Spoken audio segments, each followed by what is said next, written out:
welcome to the Cowboy Cut. How is everyone doing today? Tell me. I need you guys to know that currently I have a camera set up in this podcast room. As we know, if we're a fan of the podcast, welcome to episode 6, everyone. If you were listening to any of the other episodes, you'd know that there was not a camera set up as far as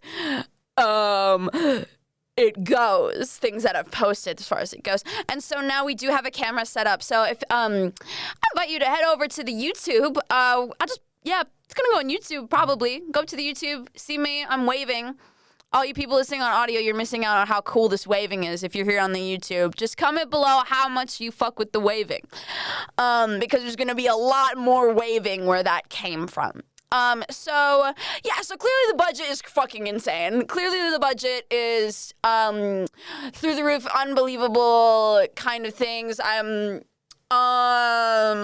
still looking for sponsors for this bitch. Like, I'm thinking like various, what's like a really rich company? I'm thinking like an Amazon sponsorship, probably, just to cover the basic costs of like this sound effect. What is a boost? Do you know how much that cost? A lot of fucking money. And by a lot of money, I mean the cost to remove the malware from my laptop after downloading Luke Bryan, What is a Bussy MP3 from a sketchy website. An insurmountable amount of money that was. And we're not gonna get into it. I've decided we're not gonna get into it because it's gonna make me upset. Perfect! Okay, guys, so what the fuck's going on? I'm not gonna lie to you. It's been a month since I recorded the last episode, give or take, at least 3 weeks, because the last episode I recorded was obviously with Zach Armstrong, and Here's the thing. I have tripled my following since that episode. And by tripled, I mean like 50 more followers. Holy fucking shit. Like, not a lot. But like, if we're talking like percentage-wise, there's been a tripling. So welcome everyone who is new. I'm so happy that you're here and that you give a fuck because I give a fuck like crazy style. And so having other people give a fuck is like big love. Again, if you're listening on the audio and you're not watching on the video, I'm doing the love heart sign.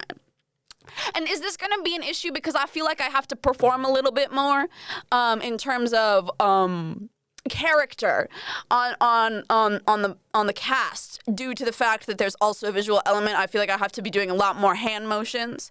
And when I've done this on the strictly audio version, it's been a whole lot of like no makeup, like the worst outfit you've ever seen, crying. I did that one. That was episode 4, I believe. I do recall that. I was sobbing. I was actually sobbing, and I pressed record and I posted it for the internet to see. So that's on me.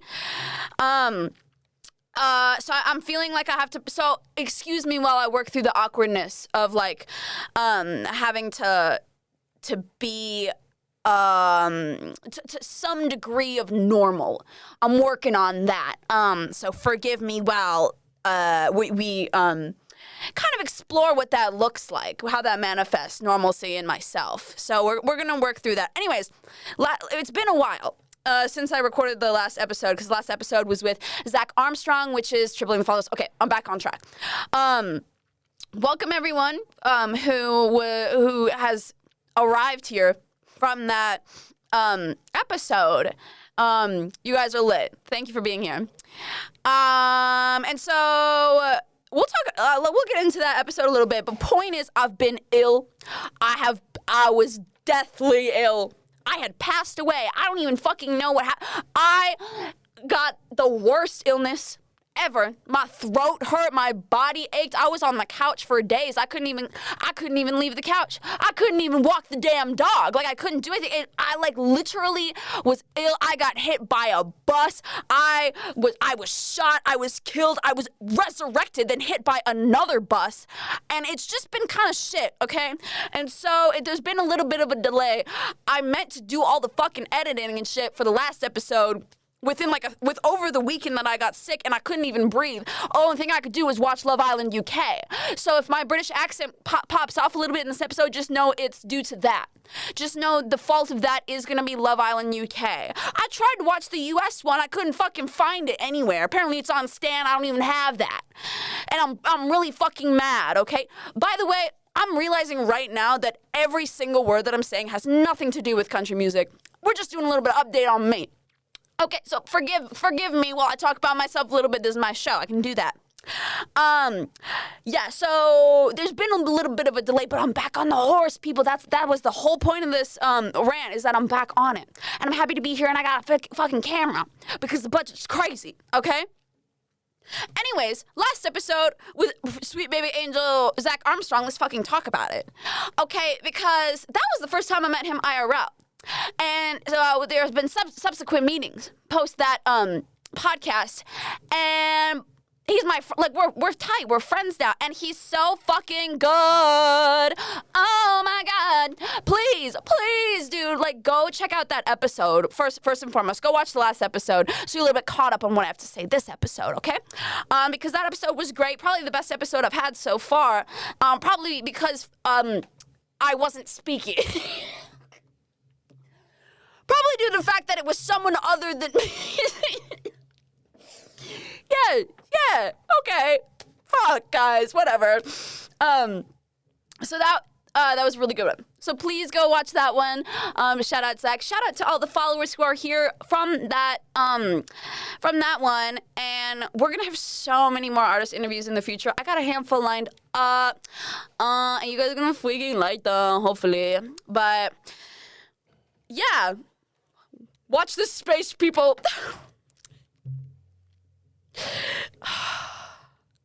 I'm just thinking about all the editing I'm gonna have to do visually as well. Like, fuck you guys. Like, genuinely, for making me do the... Make me do the damn video. Because you guys are visual learners, you can't listen for shit. You gotta have me film it, show it to you on the via the pixels, via the 4K pixels. Alright, so, like, lock the fuck in, team. I'm kidding. I love you guys. So basically, yeah, it's been a month since I've done really inserted myself into the world of this of country music, pop culture, as of the last month. So I'm reviewing my notes here. I'm reviewing my notes because you know that I'm fucking prepared as fuck. And by reviewing my notes, I mean I'm on Country Court Instagram. Yeah, I just give you a couple of primary reliable sources for what I'm about to speak about. There was a lot of new releases, by the way. Or announcements of releases. Let's freaking talk about this fucking thing. Who the fuck has Amazon Music? Raise your hand. Notice how no one raised their hand. So why the hell did Morgan Wallen post that, what is it, graveyard whistling? A cover of Graveyard Whistling on Amazon Music. Name one guy who has Amazon Music. No one. And I get it. You know how many people fucking bought Amazon Music after they heard that was released? Probably a lot. They probably tripled how many people were using Amazon Music after that one. So shout out Amazon for that incredible marketing strategy, because it worked. I remember, do you remember when Nicki Minaj, total, off topic, by the way, when Nicki Minaj, this was 2017? A fucking century ago. She was like, okay, now I have an Apple Music radio show, Queen Radio. And it doubled the amount of people who were subscribed to Apple Music. That was crazy, and it's happening again. And fuck it, just start kicking stuff. Sorry. I watched it, right? And I said it before, I'll say it again. He can sing. We know, okay, Morgan Wallen can sing. Shocker, newsflash. No, but it's if you also listen to that, you're gonna hear the fucking range. And that's keyword range. He goes so high. It's crispy as fuck, people. It's good too. It's really, really good. And I was just okay. We know Morgan Wallen, okay, count how many fucking things come to mind when you say that name, right? But I feel like one of the main things we should talk about is how fucking good his voice is. Yeah, he's a famous singer, right? But we got famous singers who, like, kind of suck. Like kind of, like, suck at singing. Like, to a degree, you know? Or, like, they're not amazing. And I get, like, when you're selling celebrity, I feel like I talked about this before. Like, you're selling the music, but you're also selling the person and the character. Like, that's an immeasurable part of success is, like, selling if you're selling a celebrity, you're selling the character as well. And a large part of Morgan Wallen is going to be that character. And a large part of a lot of celebrities, like, I think about, like, who, like, kind of suck. Okay, so, like, no, okay, because I'm going to get hate for this. But if we think about Billie Eilish, right? Like, her voice is great. It's great. Is above average. But is it, like... No, it's not. And that's fine. I fuck with Billie Eilish. I'm just using this as an example. But when I think of Billie Eilish, I think about the imagery and the character and the visual almost miles before I actually think about specifically the vocal ability. And I feel like we've reached that point with Morgan Wallen as well, is I see the visuals, I see the controversy, I see the fucking headlines, right? Guilty. Like, I'm there. But especially with the release of this particular, like, clip, I'm like, whoa. Okay, so we have to put more credit where credit is due in terms of specifically the vocals. Because damn, bitch, oh my God. Please go listen to it if you haven't. Because it's great. I mean, there's clips on Instagram. If you're not willing to pay for Amazon Music. Fair enough. I don't know what else is on there. Besides this particular video, probably music, hey? But if you have any other streaming service, it's probably gonna be equal, if not better. So let's just roll with that. Perfect. Yeah, so, cause you, like, guilty. We'll go on and on and on about, like, this character thing with Juan in particular, but, like, he can sing. And I know, like, what? Like, he was literally on The Voice. Like, duh, he can sing, right? But I would like to see the collective put a little bit credit back in there. When I was looking at the comments, people were like, whoa, like, he can actually sing. Like, yeah. And this isn't the first time he's shown off his vocal ability. And I'm not saying, like, when he's, like, performing live, he's not, like, the mintest, like, crispiest, whatever, but he's also running around doing fucking backflips, round-offs, cartwheels, like, doing crazy kickflips and shit on stage. It makes it harder to sing, which is another thing you bitches don't fucking understand. And this is bigger than country music. Every single time I see a performer, like, I'm thinking, like Tate McRae, someone who's known for dancing, is, like, dancing. That's kind of their whole thing. And that's another thing, like, Tate McRae, like, vocal isn't the most amazing thing I've ever heard in my life.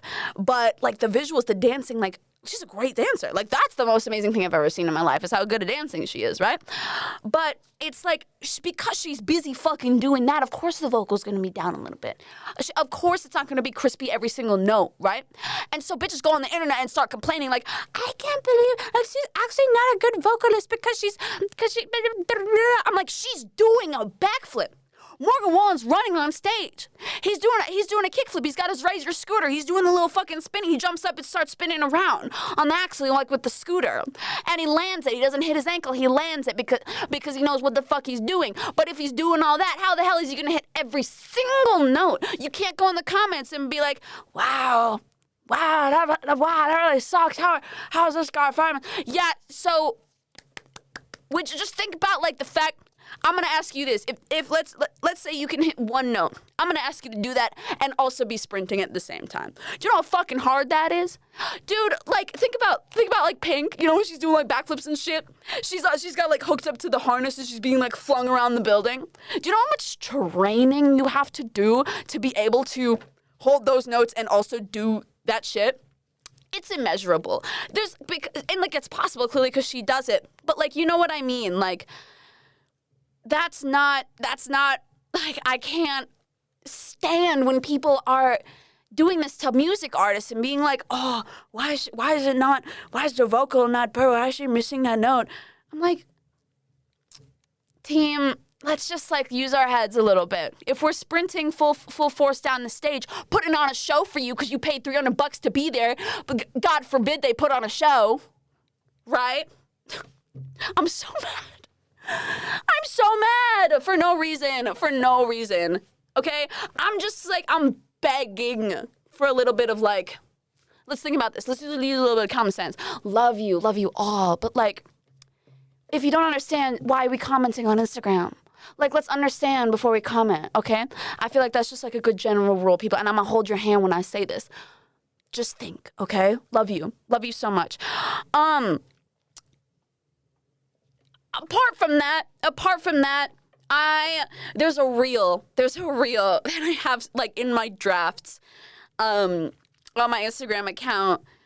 The audio is like someone rambling about like a relationship. It's being all complicated, whatnot, drama. And my caption was like, "Oh, you bitches talking about Riley Green's relationship status." And it's been sitting in the drafts for maybe a month. I didn't think it was that funny, so I like didn't post it. But it's sitting there, and I believe it is relevant. Because I was looking at the Instagram honky talk. That's the funny one. Yes, that was the one that's gonna make me giggle a little bit. Go follow Honky Talk on Instagram. They got funny little memes on there. So if you fuck with funny little memes, I'm gonna invite you to follow that one. It was a picture of a lion, and the caption was like, "The lion does not concern themselves with Riley Green's relationship status." And I wish some of you would embody that lion. Because something about, and I said it before and I'll say it again, you know how many goddamn episodes I'm going to say this? An infinite amount into the future, and you're just going to have to deal with that, all right? Is that when something happens in the country music world, because it's so intertwined, and this is, okay, I'm about to go on a tangent, because what I like and what I believe is like quite unique about specifically the country music fandom as an umbrella term for lack of a better word, I'm going to use fandom in reference to people that are participating like on social media, in pop culture, like are like news and like kind of up to date because they give a fuck. Fandom, all right? I'm in it. You're in it, probably, if you're listening to this. People in that fandom, I feel like their love for the music kind of seeps its way into every single, at least, like, name that's, like, big in country music. Like, I feel like people throw a bone, at least, like, give it a shot, like, every single artist, because, like, there's gonna be people out there who are like the Co-Wetzel fans, the Treaty Oak fans of the music, of the country music world, but they're gonna throw a bone to Morgan Wallen. They're gonna give him a chance. They're gonna listen. They're gonna like, because they give a fuck, because they like him. They're gonna like one of his songs or whatever. Like different vibes, different artists, but as like country as a group, I feel like because the umbrella of country as a genre is so wide, you cannot help, if you're a country fan, you cannot help but start to blur yourself with those lines into the other artists, right? And in comparison to that, when I think about pop, people are super into pop music, I feel like they quite section themselves off in terms of fandom. Like if we're thinking like, I feel like there's a section that really fucks with like Billie Eilish, and then they kind of like SZA and like that world of pop, and people are who are participating in the pop culture are like kind of confined to that. Confined for lack of a better word, but like kind of like stick around that. And there's gonna be people who are more on like the Tate McRae side of it, and are more Addison Rae, like, you know, like you see how those worlds are kind of separate. I feel like, and I'm not super into pop. I have been in the past, but I'm talking about like right now. I'm not like super in it, so maybe I'm wrong. But from what I have observed is that people kind of stay in their within the bubbles of the pop umbrella genre, and then you have like the little bubbles of the genre here and there.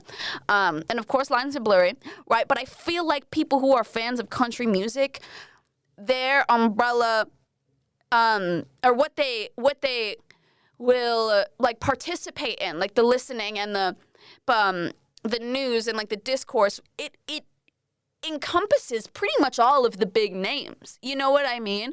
To a degree. And maybe you don't like Dylan Gossett very much, but you really like Zach Bryan. I'm not gonna lie to you, that's the same guy. Like, you know, like, obviously not, but like, you know what I mean? It's like, it exists quite close together within, underneath the umbrella, like that overlap of that sound of country, you know what I mean?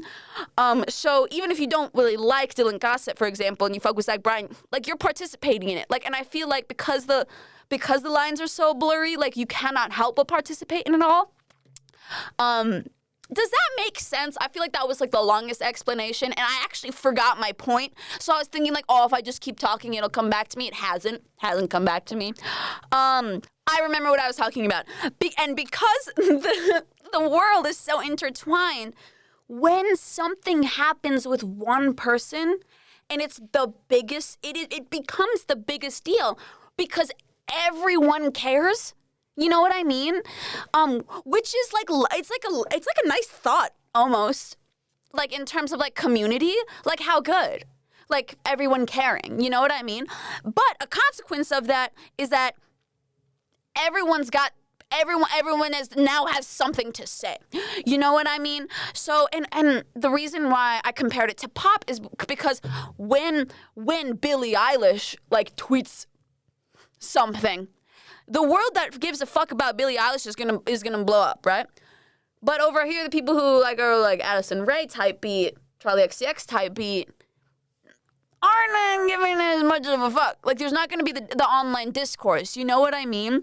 And again, lines are blurry. That doesn't apply to everyone. This is just from my observations. But in terms of country music, when Riley Green, when the blurriest photo, I gotta step back from the mic because I'm gonna start yelling. When the blurriest photo you have ever seen in your life that vaguely resembles a mustache and a blonde girl, two people, a guy with a mustache and a blonde girl, you're like, oh my God, T. Riley Green is with Megan Maroney and they're kissing on the mouth and they have 6 kids. It's the only reasonable explanation for why this one pixel image at an airport exists. People froth at it, all right? And you know what's funny is that the demographic of, like, when you think about, like, drama, online discourse, drama, oh my God. I think, like, the stereotype of, like, girly pop magazine, like, 17 years old. Like, oh my God, Britney Spears wore a bikini. Oh my fucking God, or whatever, you know what I mean? But, like, let's be real. The demographic that fucks with country music the most is like men, like older men. And that's not a bad thing, but it is a true thing. And, it's like you're doing that. You're doing the same thing. Because you are on the comments of Country Central being like, oh my God, it has to be Megan Maroney because she has that one freckle on her face. And in the photo, that lady also had the one freckle on her face, so it has to be her. It has to be her. Alert the media. TMZ World Star. Like, hey, we're 30. Why are we like, what? Everyone chill. Everyone calm down. And hey, there's also the other half of it, which is like women who are obsessed with Riley Green because he's beautiful. We know this. That's like his shtick. They're like, oh my God, my plans have been foiled. I'm cooked. I'll never have him. Hey, that's not the only reason we're not having him. Okay, so it's, like everyone like just chill out, okay? And this whole, like, because everyone, again, it's a nice thought, but everyone across, and my whole point with that whole last thing I said about, like, the demographic thing is because all demographics who care about country music are giving a fuck about all of the subgenre and all of the celebrity and all of it. Like, how, like, that's a great thing. Like, that's a really nice thought to, like, have, like I said before, everyone giving a fuck, but let's also talk about the fact that, to what degree is it no longer healthy? And it gets a little bit obsessive because I don't know. I feel like it was, because like over the time that I was quite sick, there were these rumors of Ella Langley, or like a rise again of those rumors of Ella Langley and Riley Green. And I believe it was at an Ella show. Someone had like a sign or a shirt that said "wink" if like Riley Green is like lame or like annoying or whatever. And then she like winked, and everyone and their mother had to go on Instagram.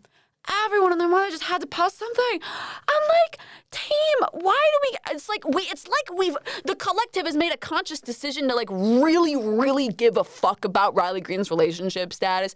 And the day that he comes out and he's like, oh yeah, like I have a girlfriend now, and it's concerned. Then what are we gonna talk about? Then what are we going to talk about? And I'm saying this in a tone, like I know I'm saying this in like a really judgy tone, because when have I not spoken in a really judgy tone? But guilty. I am looking at Riley, like when there's a headline about Riley Green relationship status, yeah, read more, click the link, copy link, share, like, subscribe. Like, I'm there, I'm doing it, I'm with you.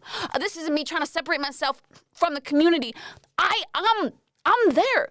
I'm class president of the crazy bitches. Like, we know this, right? So I want you to know that I'm here with you when it comes to that. And I say this with genuine concern. When he does finally get married, what are we gonna do?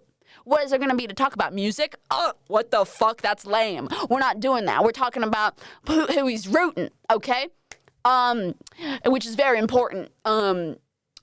For society, probably, to know that. I don't know. Anyways, it's just like, I'm saying this in the mirror when I say this. Let's calm down, okay? Let's calm down a little bit. I just think it's funny. I think it's quite funny that everyone gives a fuck about everything.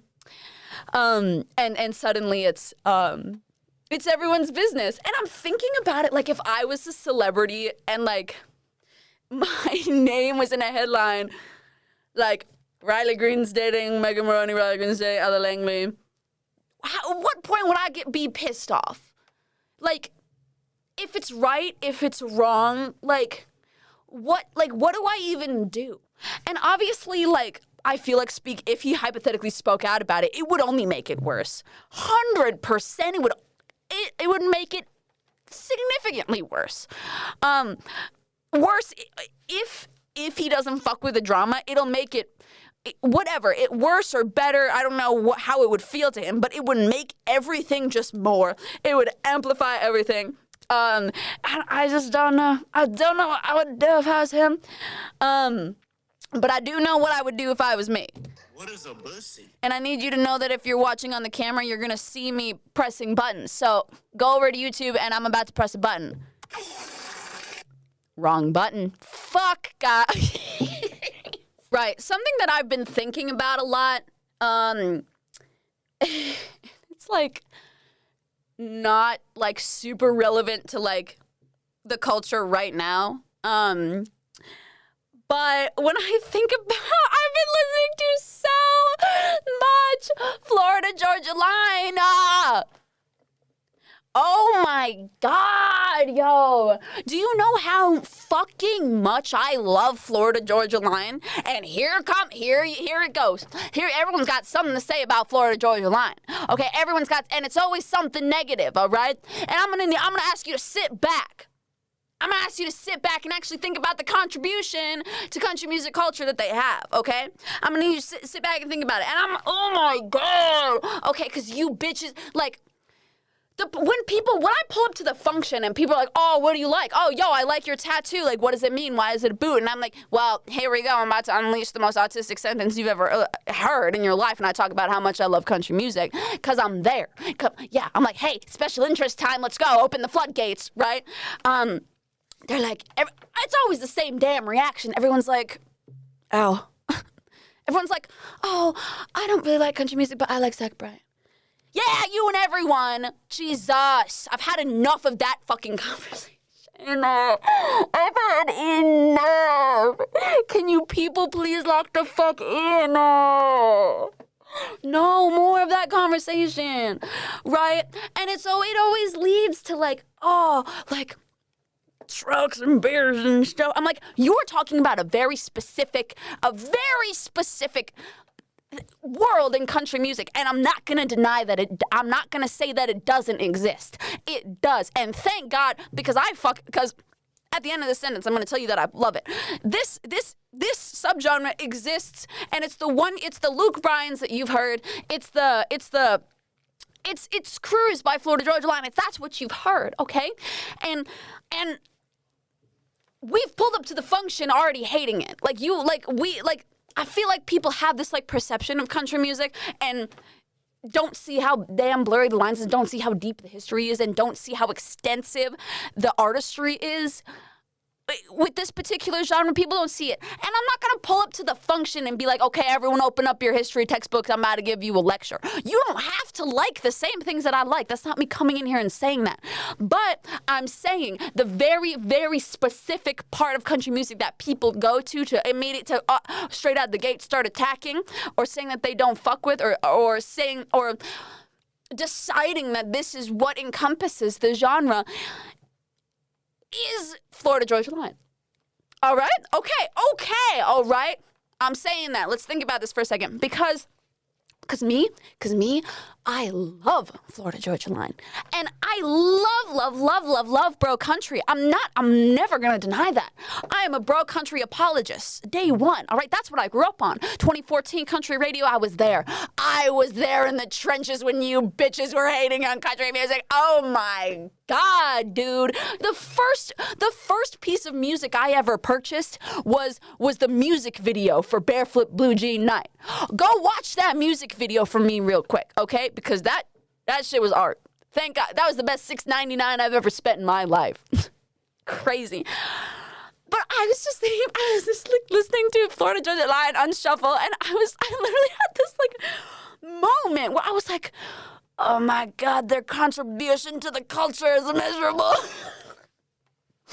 And it's Florida Georgia Line. And then I thought about oh my God, I will not come up here and deny this, I see the thought process into why someone would dislike it, why someone would choose that as the avenue to begin to hate on country music. I get it, right? I'm not saying that some of the lyrics aren't cheap. I'm not saying that the tropes and the cliches aren't easy. And I'm not even going to say that it was good. I'm not even going to say it was good music. I'm not even going to come up here and say objectively this was good music. I love it, but I have questionable taste. I love it, but I have questionable taste. That should be the subtitle for this whole fucking podcast. The Cowboy Cut, questionable taste. Ayo. But here you are, listening. You know? But I was just thinking about Florida Georgia Line and because another reason why people go to that as the initial avenue to hate on it is because it's low-key what propelled country music into the world of pop. And when I say pop, I don't necessarily mean the genre of pop. I mean pop in reference to popular music. And I know that historically pop is in reference to popular music, period. All right, but let's not pretend pop as a name for a particular genre doesn't exist, because it does. You know what I mean? And it is a quite big umbrella, but let's not pretend that it doesn't exist. When I say that Florida Georgia Line, bro country, this whole thought was inspired by Florida Georgia Line. Bro country as a whole idea, a whole concept, a whole cultural moment. That is what kind of put country music on the map of popular music and pop culture. And I'm using the same word 600 times, just praying to God you understand the difference that I'm trying to make here. I hope you do. If not, you can just skip this part. But because people know that, and they hear it and they're like, they're just talking about beer. Like, I get it. Like, that's what you know. So obviously that's what you're going to associate with it. I'm not even going to get mad at it. You know, me 5 seconds ago screaming into the mic how fucking angry I was. Guys, I'm not mad. Oh my fucking God. I'm not mad, okay? But when I think about Florida Georgia Line's contribution, like, what the fuck? Like, to, like, Cruise, like, that particular song, like, to my point that I said before, okay, we're on the map now. It's in popular culture, popular music. We're on the map now, all right? Everyone knows. We're on the map, okay? And it was the beginning of this whole country is cool again wave, almost. Because it, oh my God, I'm doing math. Oh my God. It's like, because, okay, we had to give, okay, to the collective, country music was put on, I'm not gonna, okay, I don't want you to misunderstand that I'm about to say that Bro Country put country music on the map. That's not true. And that's not what I'm saying, okay? Let's roll back to 30 seconds ago when I was saying this particular subgenre was suddenly thrust into everyone's mind. Suddenly, every single person knows about it because suddenly it has this particular engravement in pop culture. It's a very, very particular moment and very particular like attitude towards it. All right, and suddenly it was everywhere. Okay, that's true. Okay. I'm not going to say that country music didn't have cultural impact before then. Obviously it did. So don't come in my comment section saying this. I'm talking about this very specific negative attitude that we have towards it. And suddenly everyone's got it. Okay? And so that was the beginning. So that was kind of our, and at least I'm talking about my generation. Because 2014, like that's when I was old enough to start having autonomy over like what I liked. You know what I mean? Like I was like, oh, I actually like this and I can decide that I fuck with this. All right? So this is like, maybe this is like ultra specific to my generation, but like this is what I've seen. Okay, this is what I saw. So people in my generation, that's what they were coming up with. Oh, all of a sudden, like people know Cruise. People in my generation, like that was the popular song on the radio. Like people know about that now. So we have this baseline of like ew, like because people didn't fuck with that. People like decided that was bad, right? And we have this baseline of like ew, okay, and then as time goes on, and as this like anger for Bro Country like kind of died away, and we had that lull, and then all of a sudden country's cool again. It's coming back in the last couple years. Okay, that's like super simplified, but that's kind of like the equation we're dealing with right now. If I feel like, and this is me hypothesizing, I feel like if we didn't have that foundation of like, ew, what the fuck is going on? And when I say we, I'm not talking about me. I always fuck with Florida Georgia Line. Period. I've always loved Florida Georgia Line. I'm not gonna deny that. Okay. I feel like if the collective didn't have that baseline, I feel like this whole country is cool again movement wouldn't be like this country music is cool again. It would be like I don't like, would it have had that like same cultural impact? Does that make sense? Like would it be like that cultural moment of country is cool again be as impactful if we didn't have that hate like foundation, you know what I mean? Because people's perspectives like did that 180, and I'm curious if that 180, if we didn't have that like in the beginning, like how strong would that perspective change actually? Like how strong would that have actually been? You know what I mean? Like would country music be what it is today, or like at least the culture of it, would it be what it is today without that foundation of ew, what the fuck? You know what I mean? And Florida Georgia Line in particular, like, oh my God, the numbers are crazy. The sheer numbers that their like bodies of work and their singles have done is huge, insurmountable. I think, and like, what's the song with BB Rexa? It's not a country song. Like, we know this, right? But if we're talking about Florida Georgia Line, I'm looking at their whole discography, country or not, is like, it was like one of the most streamed songs of all time at some point, or like it was something of all time, or like it hit a billion streams. It's like, It was something of all time, like the longest running. It broke crazy records, okay? And so, like the sheer numbers is one thing, but also that contribution to the culture, like really solidifying that bro country aesthetic, which I love, dude. I'm not even gonna deny, dude. I love it so much. And this isn't news. I've talked about this before, but like solidifying that image and kind of and setting country. It was kind of like the setup for country music. And maybe almost this, like, country is cool again is kind of the deconstruction of that image and how it was rebuilt. And people are like, oh, wait, I fuck with this. So, like, this deconstruction is, like, so interesting as, like, a thought. And it's so impactful. It is so impactful because it was the image that people saw when they were thinking about country music early days before this whole thing was, like, this whole thing is cool again. And I'm actually not particularly sure what my whole point with this thought was. I'm just thinking. I'm just having thoughts. I didn't even have anything to say just then. I was just like rambling.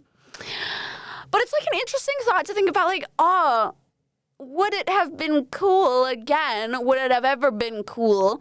Would it, like, I wonder if the 180 of country musicians was what was so appealing to people.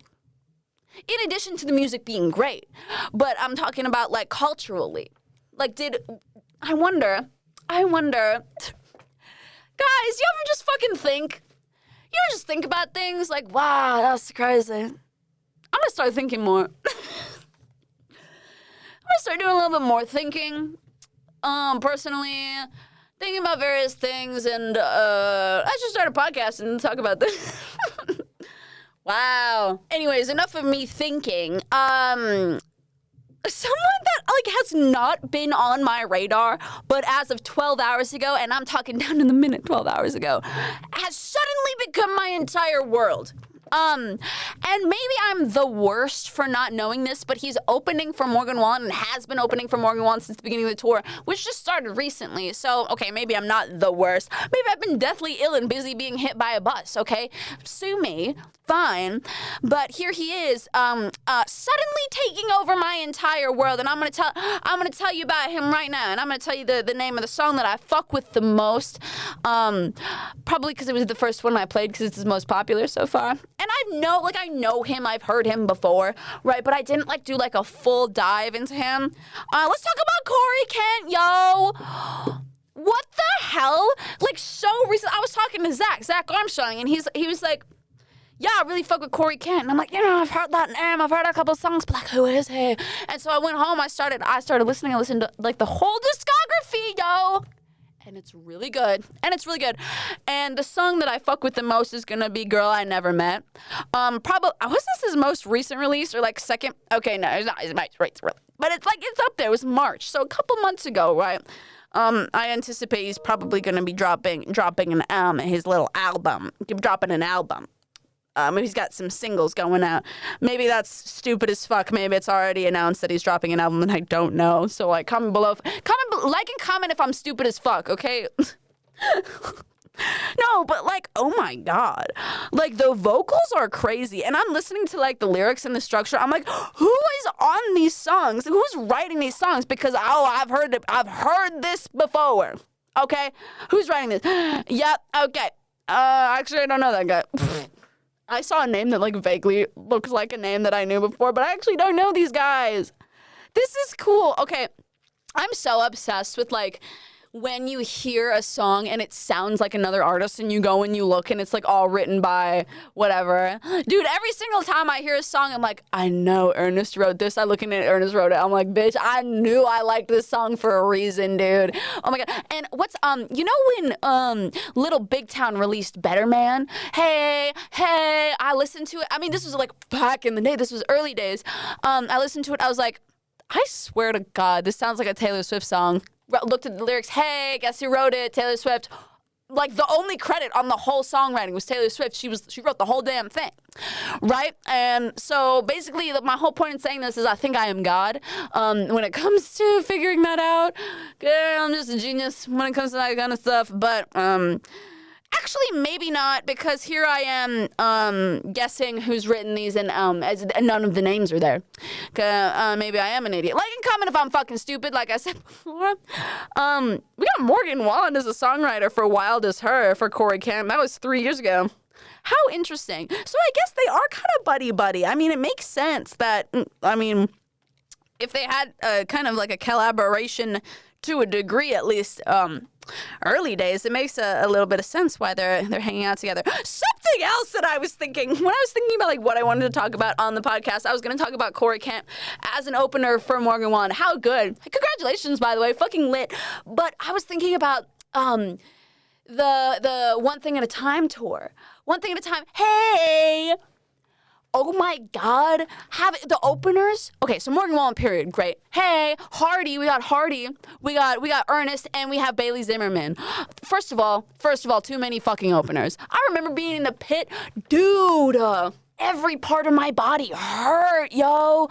Every single part of my body was on fire, dude. I was standing there for like 4 fucking hours, and Morgan Wallen wasn't even on the damn stage yet. Hey, that's too many. Whatever.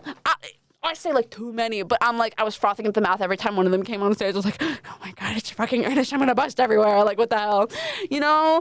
But like, oh my God. Like, think about those names. Like type those names out in your head and put them all next to each other. Holy fucking shit. Holy fucking shit. If you weren't at that tour, where were you? How stacked is that? How unbelievably, immeasurably stacked is that? Right? Like, that's a lot, you know? Oh, that's a lot, okay? Hey, fuck it. I'm Googling it. Who's opening for Morgan Wallen? Enter. Gavin Adcock, Corey Kent, Ella Langley, and Ann Wilson. Oh, on select dates. So not every single date. Okay. A rotating lineup of guests. Okay. So, holy shit. We got Brooks and Dunn, Miranda Lambert, Thomas Rhett, and Coetzel. And Coetzel in direct support. How good. Okay, so that's stacked as well. That's stacked as well to a degree. Oh my God. If I had to pick my dream like 3 to be the opener, fuck it. We're doing 3 openers again. Why not? Oh my God. Okay, obviously Coetzel. Oh my God. It's hard because, like, I'm about to say, like, names of people that I've already seen. So, like, is that fucked up? Okay. Oh my God, I've seen, like, every single person. Okay, so obviously let's put Corey Kent on there because obviously I'm his biggest fan of 12 Hours. So let's do that. I don't know. Fuck it. I'm putting Coetzel on there again. I don't care if I've already seen him. I'm seeing him again. You actually can't fucking stop me. In addition to that, I'm not gonna say Thomas Rhett, even though like maybe that is the real answer. But I've like already seen him. Whatever. You know what? Maybe I'll chuck Miranda Lambert on there. You know, my first concert ever was Miranda Lambert, but I was like 10 years old, and this was before we knew that I needed glasses. Like, I have terrible vision. And so I was looking at the concert. Hey, one big blur. And you know those big ass screens that like make it easier for people in the back to see? Absolutely illegible in every single capacity. Couldn't see a damn thing. I had a great time though. It sounded awesome. It sounded great. So I'm gonna chuck her on the dream lineup just because I'd like to like see her. How good would that be? Anyways, let's go guys. Go listen to Corey Kent, okay? Is the whole thing with this thing. Great voice, great songwriting, really catchy. And he is like Morgan Wallen type B. So if you fuck with Morgan Wallen, you're gonna fuck with Corey Kent, obviously, because he's on the fucking lineup. Yeah. So naturally, it's gonna make sense for me to include Corey Kent in my top 3 songs of the week. I'm gonna put Girl I Never Met in that particular list. In addition to that, I've also heard this song Die Runnin' by Mike Ryan. That's a 2022 release. I had never heard this particular song before. Oh my god, it is so good. Die Runnin' by Mike Ryan. Please go have a listen to that one. That is super good. And in addition to that, I've been listening to so much Red Clay Strays after seeing them a month and change ago. A while ago. I've been listening to Wondering Why by Red Clay Strays a lot recently. So check out those three. I fuck with all three of them major heavy on my rotation at least. Yeah, I mean, I just quite like them. Is there anything more to say? There's the British coming out. It's the Love Island. It's the Love Island. It's infiltrated my mind space. It's in here and it's never coming out. And I'm fucking mad about it, okay? And I will go watch the next episode tonight. Without hesitation. I don't give a fuck. I'm gonna do it and you can't stop me, okay? So my whole point of this episode is think about Florida Georgia Line. In addition to that, go take really weird and creepy photos of Riley Green at the airport. I'm going to need everyone to get on that because we don't have enough of that. So everyone just go get your cameras and go to the airport and just wait. He'll be there eventually, okay? And just make sure that they're really terrible quality, like found footage Bigfoot alien abduction, like terrible quality. So it's almost like impossible to know if it's actually him or not. And like deep fry it, like change the saturation a lot. Make it like the worst image you've ever seen. So I'm just gonna need more people to go ahead and do that. So I'm hoping you're writing this down because if we're not doing more of this, I don't know what's gonna happen in country music. It might fade into oblivion for forever. Is probably what's gonna happen. Okay. So I just want to make sure everyone's across that. All right, good? Okay, so just make sure to go do that. Think about Florida Georgia Line. Have thoughts. I've had a lot of those today. Like and subscribe. Love you all. Thank you for being here. Get ready for some more amazing artist interviews down the track. I got some shit lined up, yo. It's gonna be epic. So, bye.